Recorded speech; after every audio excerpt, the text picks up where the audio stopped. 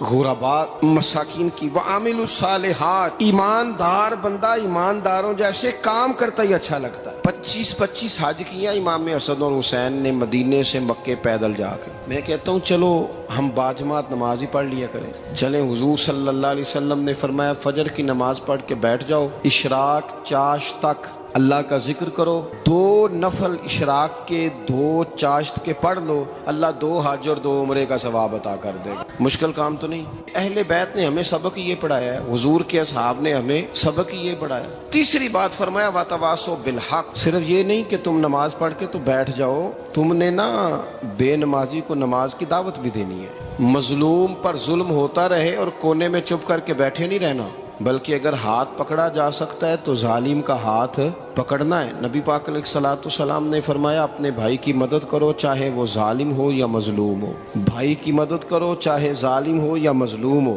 تو صحابہ نے عرض کی یا رسول اللہ صلی اللہ تعالی علیہ وسلم یہ مظلوم کی مدد تو سمجھ میں آتی ہے, یہ ظالم کی مدد کیسے کریں؟ نہیں سمجھ آ رہی ہے آپ کو بات؟ یا رسول اللہ صلی اللہ تعالی علیہ وسلم مظلوم کے ساتھ کھڑا ہونا تو ہماری عقل میں آ گیا, تو ظالم کی مدد کیسے کرنی ہے؟ نبی پاک صلی اللہ تعالی علیہ وسلم نے فرمایا ظالم کو ظلم کرنے سے روک دو, تم نے اس کی مدد کر دی, اسے باز کرو. لیکن ہم تو اتنی جرت ہی نہیں رکھتے بدی کو بدی کہنے کی, اتنی طاقت ہی نہیں ہوتی. جھوٹ کو جھوٹ کہنے کی ہمت, ہمارے گھر میں سارا کچھ ہو رہا ہوتا ہے, ہمیں پتہ ہوتا ہے کہ فلاں جگہ پہ ہمارا قبیلہ ہماری برادری غلط ہے, پر اتنی جرت کرتے. ہم سچ بولتے ضرور ہیں پر دوسروں کے بارے میں, اپنے بارے میں سچ بولنے کو تیار نہیں ہوتے. جرت کا مظاہرہ کریں, زندگی میں حق کو حق کہنا سیکھیں, غلط کو غلط کہنا سیکھیں, جھوٹ کو جھوٹ کہیں, بدی کو بدی کہیں, سچائی کا ساتھ دیں ہمیشہ. ہم نے جب تک دیکھو نا ظلم ہوتا رہے, زیادتی ہوتی رہے, اپنا دروازہ اندر سے بند کر لو, پتر باہر نہ جانا. کیوں جی؟ باہر اس پہ ظلم ہو رہا ہے, ان کے گھر آگ لگی ہے, کوئی ہمارے گھر تو نہیں نہ لگی. یاد رکھنا پڑوسیوں کی آگ نہ بجھاؤ گے تو اپنے گھر بھی آ جائے گی. اگر مظلوم کا ہاتھ نہیں پکڑو گے تو ظالم دلیر ہو جائے گا. اور ہمارے جتنے بھی بزرگ گزرے انہوں نے ظالموں کو ظالم کہا. امام احمد بن حنبل نے جیل کاٹی, امام اعظم ابو حنیفہ نے جیل کاٹی. آج کل لوگ کہتے ہیں مولانا صاحب آپ نے نا جناب غلط کو غلط نہیں کہنا, سیاست کی بات نہیں کرنی. کیوں جی؟ کس لیے نہیں کرنی؟ سیاست تو تدبیر کا نام ہے. بنو اسرائیل میں جتنی بھی تدبیر ہوتی تھی وہ سارے انبیاء کیا کرتے تھے.